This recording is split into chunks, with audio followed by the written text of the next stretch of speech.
What's up, Pay Attention family? It's your host, Savior Smith, and I'm extremely grateful that you've made it this far. I want to shout out to everyone that has been watching, that's been viewing, and of course, subscribing to this new YouTube channel. One thing that I'm doing is I'm looking to educate everyone and reward them for educating themselves. So making the decision to watch this podcast, you have now the potential to win free Bitcoin, right? Yes, free Bitcoin. Now, what does that mean? I'm going to start going live every Wednesday night on Instagram Live and sending one of you Bitcoin just for tuning in. Now, to qualify for this Pay Attention Bitcoin giveaway, all you have to do is like this video, comment on this video, and of course comment your cash tag. That way you could be entered into the drawing for someone just like you to win free Bitcoin. So for you looking to learn about financial literacy, black ownership, black wealth, you can now win a reward of Bitcoin by literally tuning into this YouTube channel. It's something new, but I'm looking to reward you guys for taking the time out of your busy schedules, out of your days to tune in with Pay Attention. So again, thank you guys for your support thus far. Let's continue to grow. Let's continue to elevate. And of course, let's continue to educate ourselves and our community one day at a time. Thank you guys for tuning in. And remember, if you want some free Bitcoin, all you have to do is like this video, comment on this video, and comment your cash tag for a chance to win. Thank you guys, and I hope you enjoyed this episode of Pay Attention.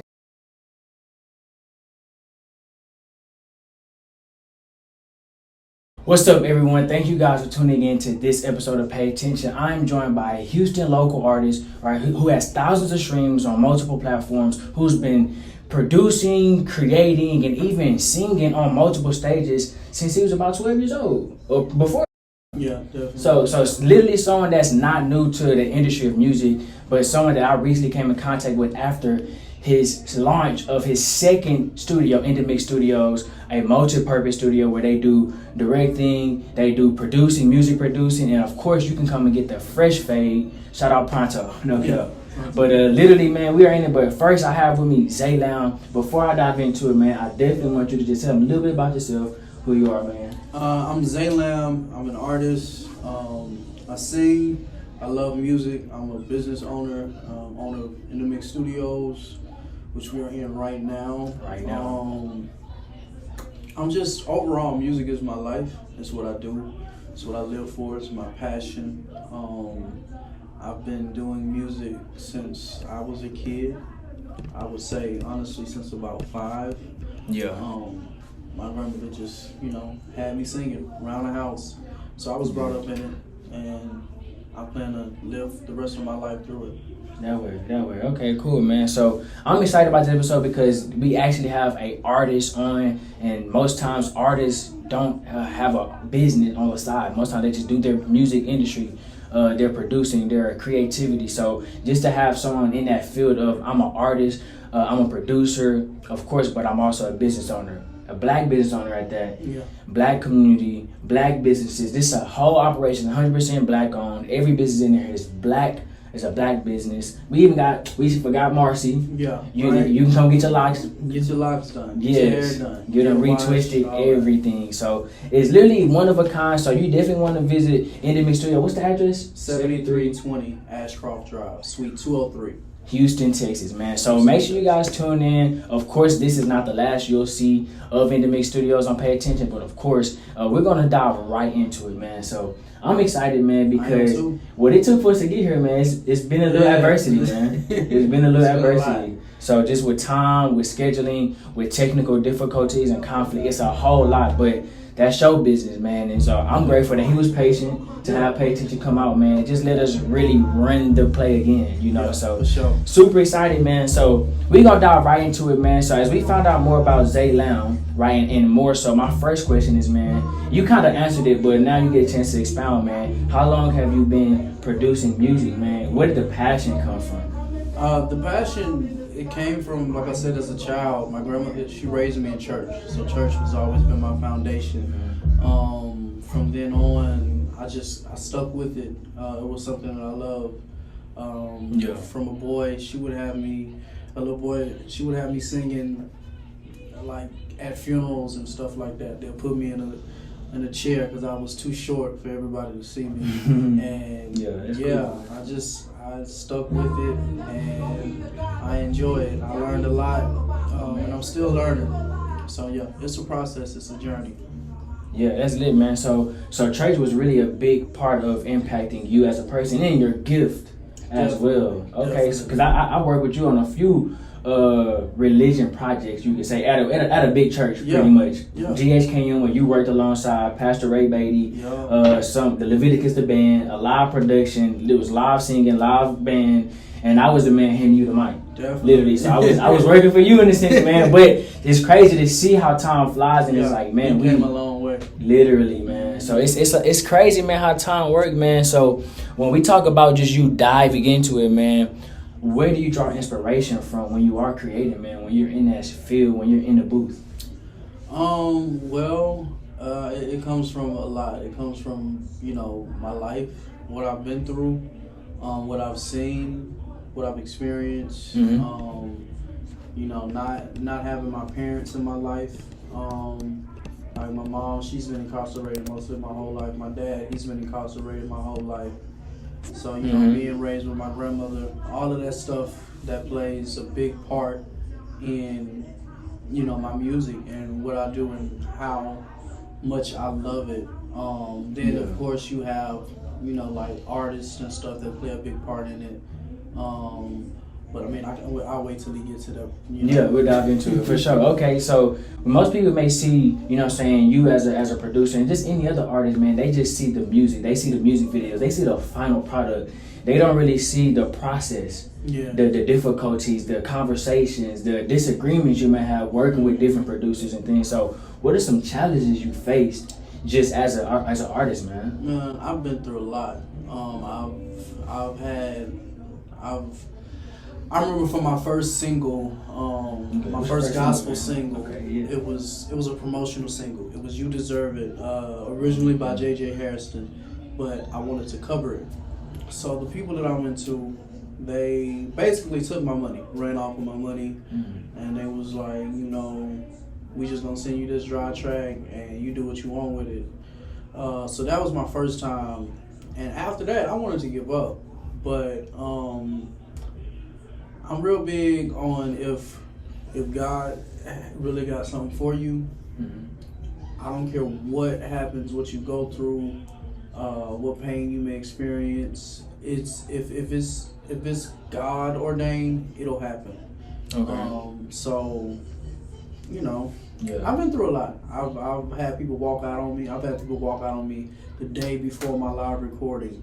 Like, imagine you got everything set, y'all have had all of your rehearsals, your live recording is tomorrow, and your whole team is like, you know what, nah, I'm good, you got it. So, and I still push.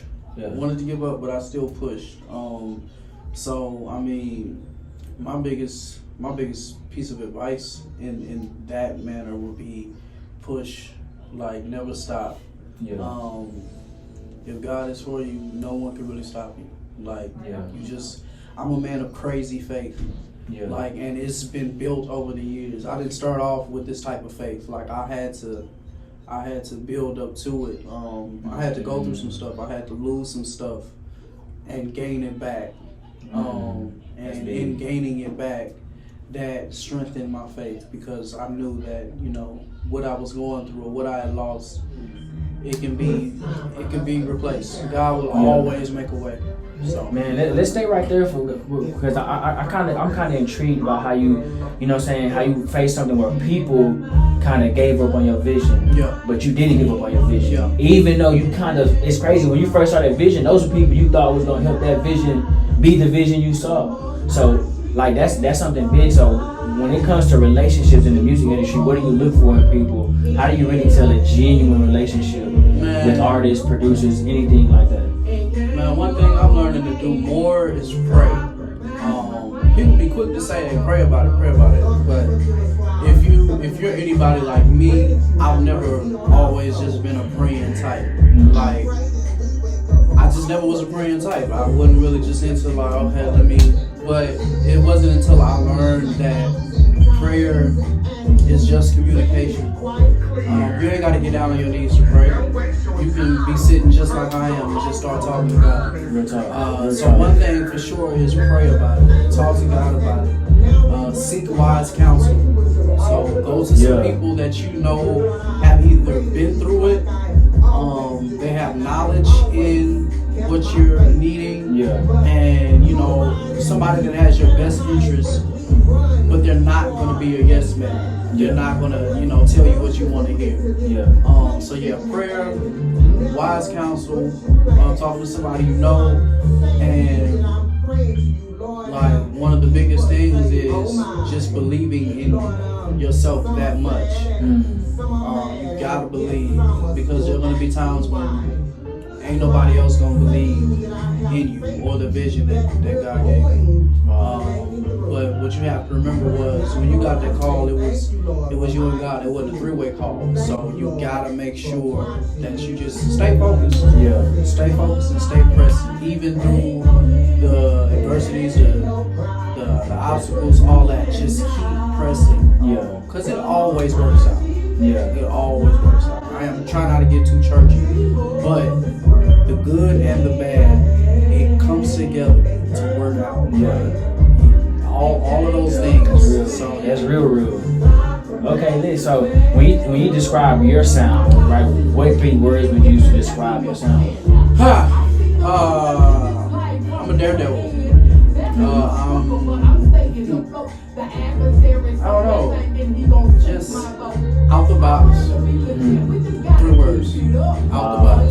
That's lit for sure. Cause I mean, when I first saw you producing, and I saw you actually lay a track down, and I was like, hold up, you doing this piece in this octave, you gonna lay over this octave. I was like, hold up, bro. So you singing 5 different octaves independently. I was like, okay, so this dude really is 1, educated, but 2, skilled. Because it takes education to know the ranges off the top of your head, but skill to produce that sound. Because people can hear that and say, oh, that's E flat, oh, that's C flat, but most people can't sing that E flat or that C sharp, you know. So man, that's big, man. So just to kind of go into that last question based on the brand of music, man, what advice can you give to that next artist, to that next person that's looking to just grow within the music industry? Man, be yourself.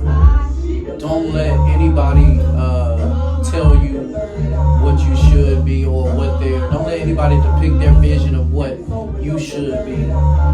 Always be yourself, because it'll always win them over. Because people, believe it or not, they're looking for something different. That's real. We don't want 2 of the same people. At least not, mainstream artists. A lot of people sound the same, bro. A lot of people sound the same. Like, we need something different. The music game needs something different, something new, something fresh. Just push.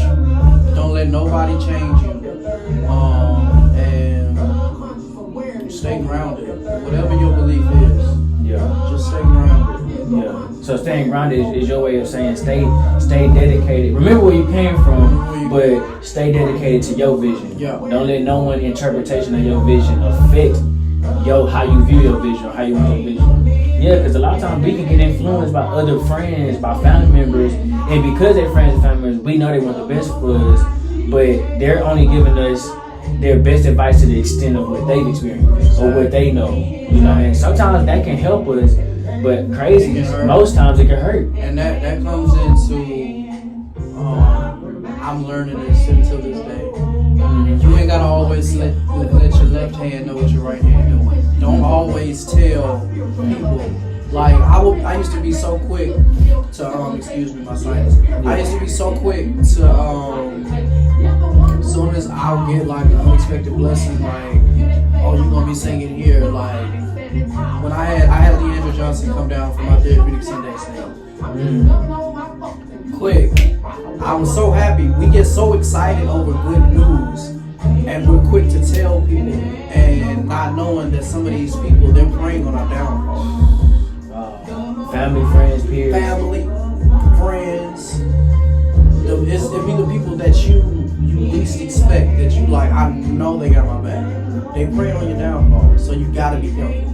I gotta sneeze like crazy. Now you good. You go ahead. That's we ended that piece right there. You go ahead and get that sneeze out. Okay, it's good. It's going. Bet. Okay, bet. 3, 2. Well, hey, let's talk Endemic Studios, man. Okay, cool. Pay attention. We big on Black Wealth. We're big on black ownership. We're big on impacting community in multiple different ways: music, entertainment, education, sports, whatever that case may be, man. Because one thing that we as a black community need to do is just increase our knowledge, our information that we receive, you know. So when we talk about just in the mix, man, you as a business owner, CEO, of course you came in with Micah, right, Osamars, but man, what triggered you? Because Micah told me that you called him. You know what I'm saying? So what event triggered the, hey, let me do something different for the community, but let me do it like this? Growing up, like, in the music game down here in Houston, like, it's honestly, it's a lot of clicks. So I would see that if you weren't with this in group, or you weren't, you know, messing with this certain group of people or a certain person, you didn't really get to get on certain stages. You didn't really get to get, you know, certain exposure, because, you know, you ain't got the access. So in seeing that in seeing that made me want to invest in creating a platform, or whatever you want to call it, for people that don't have that access out in this industry in the Houston streets. It's some of the singers I met that they weren't getting calls to go sing at live shows. So I came up with the idea of, okay, I'm gonna do this thing called Sunday Night Therapy for all R&B. I saw that, man. R&B and rappers and all that stuff. So that was basically me giving them a platform.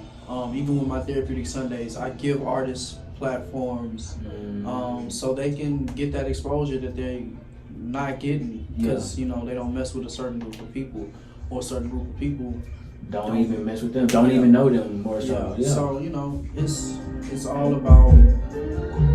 So you create in the mix as really as a platform to help other people grow. Like, I want to help other artists. Like, I want to help. I know what it's like being that artist that's hungry for it. And like, you want it. You got the gift. You got the talent. But nobody's giving you a chance.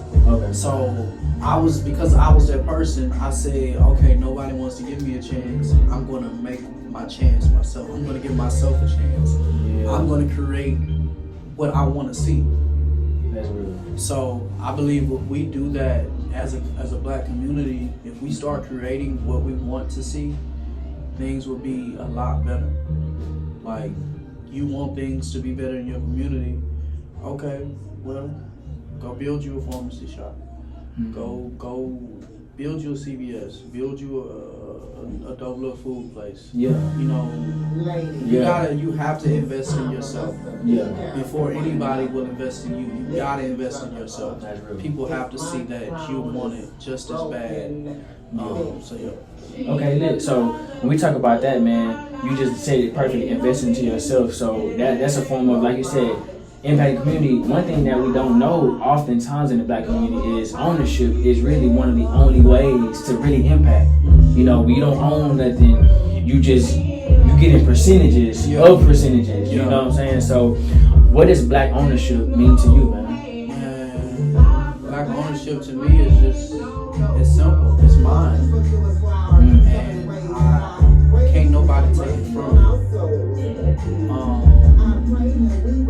So when you think of black ownership, do you also think of it as a group economics, like black businesses should also invest in other black businesses? Definitely. I mean, let's be real, white businesses do it.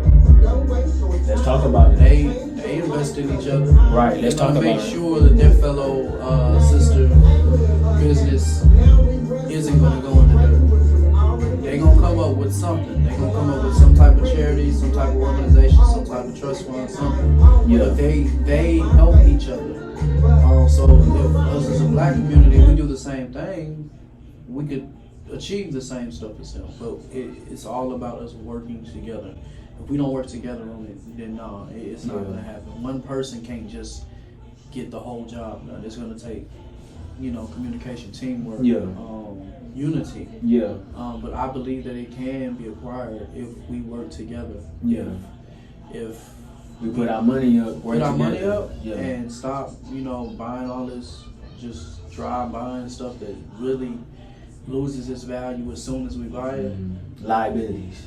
Yeah. Man, that's perfect you said that, because Yeah, I was going to assets. talk about how your real estate that you own is an asset. Yeah. You know what I'm saying? So how do you define assets, and you know what I'm saying, how do you look to expand with your assets in the future? Man, I define assets as,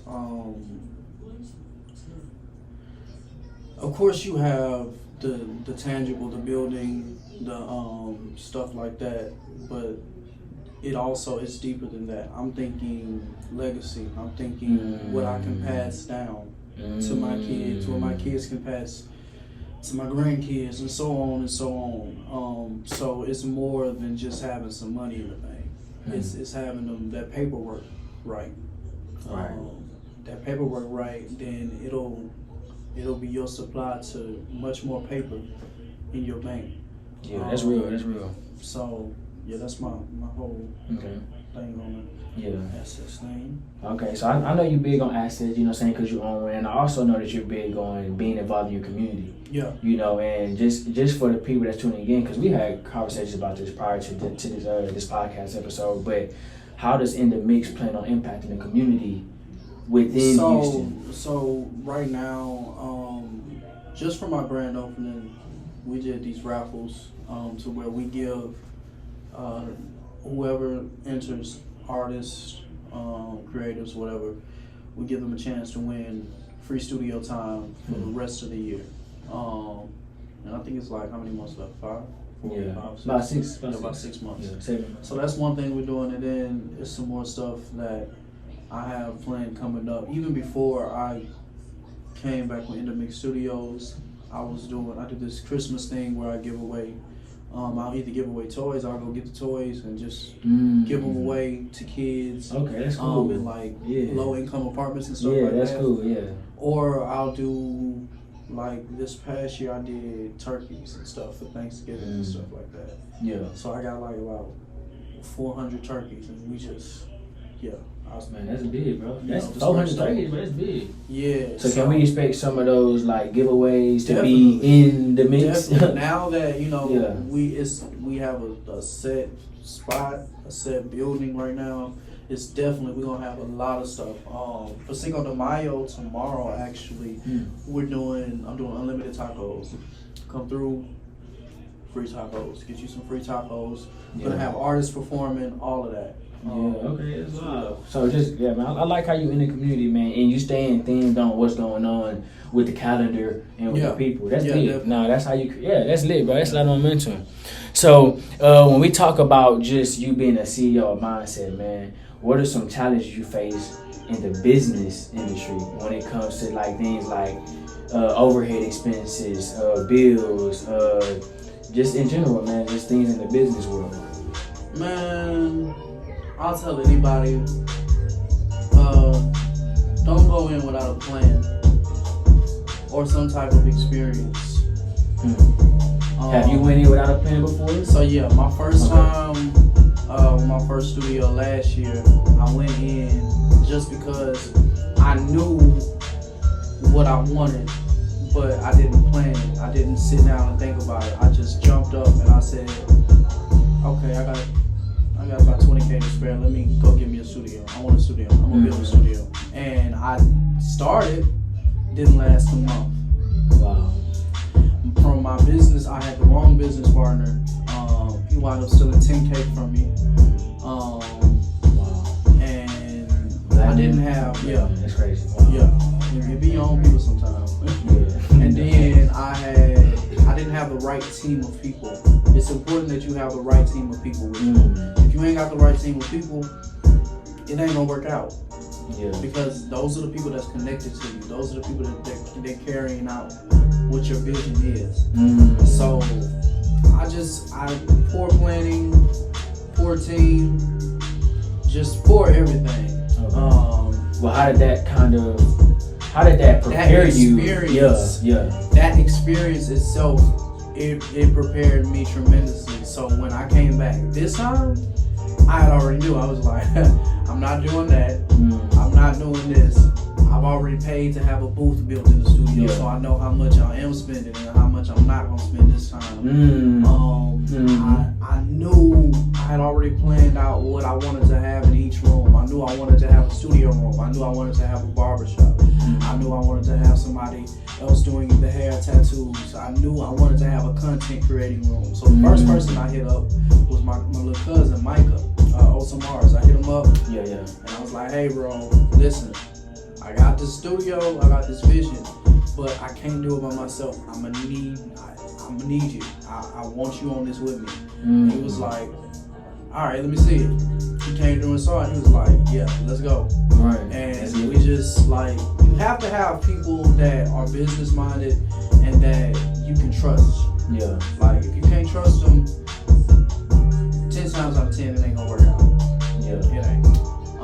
But I'm glad to have a business partner that I know he can make logical decisions. I ain't gotta be all over him and hey, what's this? I ain't gotta worry about none of that. Yeah. So and that ties back to what you said earlier, man, just accepting the good and the bad. Yeah. And how that created the beauty that we see now. Yup. Listen, the Bible says all things work together. All things. All things. So yeah. Okay. So what are some end of the year goals you have personally for yourself and some end of the year goals you have for In the Mix? For me, my end of the year goals, Billboard. Okay. I need to reach Billboard with a single this year before the year is up. Yeah, let's get that. I need to be recognized by Stellars, Dove, all of those good things. Yeah. I want a number one single. I want my single to go number one on Billboards. That's real. Yes, sir. So, yes, sir. In the Mix Studios, any of your goals for this is to expand. Bigger. Yeah, like do more, give more, be more. Yeah, do more, give more, be more. I like that. I just thought I ain't gonna lie, take it, bro. It just dropped on me, bro. I'm gonna take that. Yeah, do more, give more, be more. Yeah, that what he said. That's weird. Okay, lit. Don't nobody else take that. Yeah, okay. So people definitely need to come check out In the Mix Studios. One, because you just want to experience the vibe. When you walk in, it's a different energy. You don't just walk in like, okay, but it's a multi-purpose studio. Nah, the energy there, the people are there, the vibes are here, the music is here, the photography is here. Just people are really focused, and it's crazy. We talk about people that are in the Houston community younger than 30, younger than 25. Yeah. That's making motion, that's having, man, that's just creating a new way to where I'm pretty sure all of your peers, friends, even family members are like, hold up, man, he doing something that no one in the family, no one in our friend group thought of. And just, like I said, that experience, that feeling, you know what I'm saying, it's something that you don't want to miss out. Even if you just come and stop through and say, hey, what's up? I'm just speaking to Zai Lamb. I'm just here to chop it up with you. Come check us out. Just come visit, man, because again, like we said earlier, investing in black businesses means investing in your black community. So I'm super duper excited, man. So before we go, man, I got a 60-second speed round. Okay. We got questions. I just need you to answer them as fast as possible, man. Let's go. Let's get it, man. So let me get this Apple Watch right, man, because this mother be tripping sometimes. Okay, bet, but 60 seconds, man, and we're going to pretty much dive right into it. All right, time is going to start. Time is going to start after I read the first question, man. Okay. So 3, 2, what is your astrological sign? Scorpio. Okay, when's your birthday? November 14th. Favorite color? Red. Favorite athlete? Favorite athlete? Okay, bet. Favorite artist? Kimberell. Okay, if a plane picked you up today, where would it land tomorrow? The Bahamas. Penthouse or townhome? Penthouse. Audio books or physical books? Physical books. YouTube or Netflix? YouTube. Life motto? Who? Your life motto? You can be cool and serve God too. That's big. Okay, dream car? Dream car.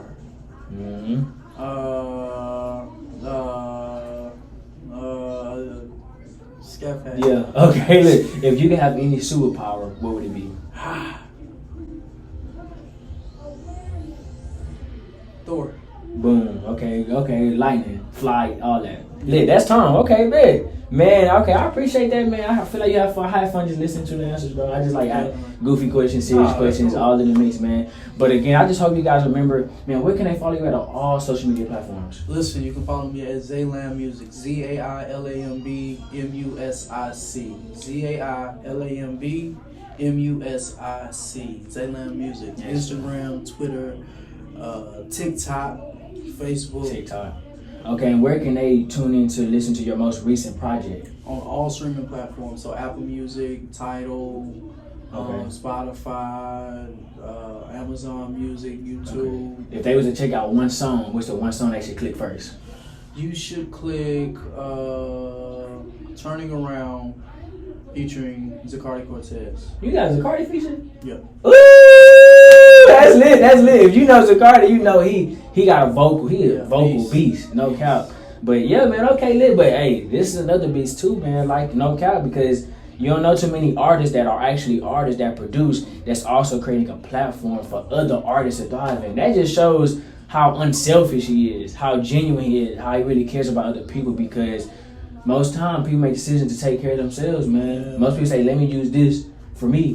Yeah. So man, I want to shout that out, man. You do pop-up shots here. Mm-hmm. So if you guys have a fashion brand, you want to have it exposed to a live audience with live music where people are actually walking around buying merchandise, he hosts pop-up shops. Like he said, you have a raffle, $5 raffle, $10 raffle. $5 raffle. $5 raffle. If you win, you get free studio sessions for the rest of the year. For the rest of the year.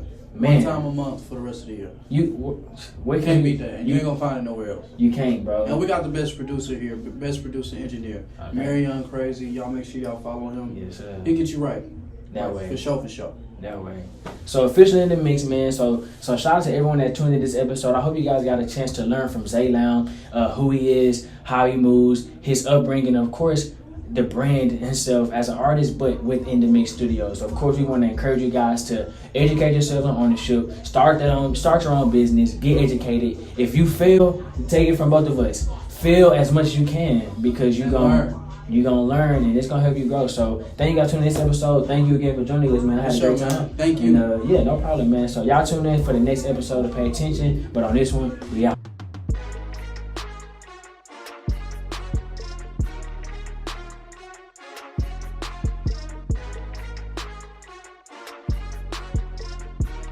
Because one thing that we as a black community need to do is just increase our knowledge, our information that we receive, you know. So when we talk, If us as a black community, we do the same thing, we could achieve the same stuff as them. But it's all about us working together. most people may see, you know what I'm saying, you as a producer and just any other artist, man, they just see the music, they see the music videos, they see the final product.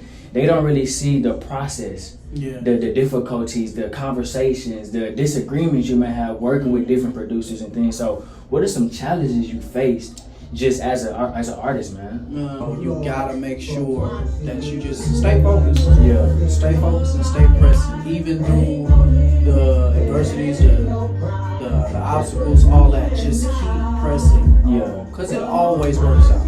Yeah. It always works out.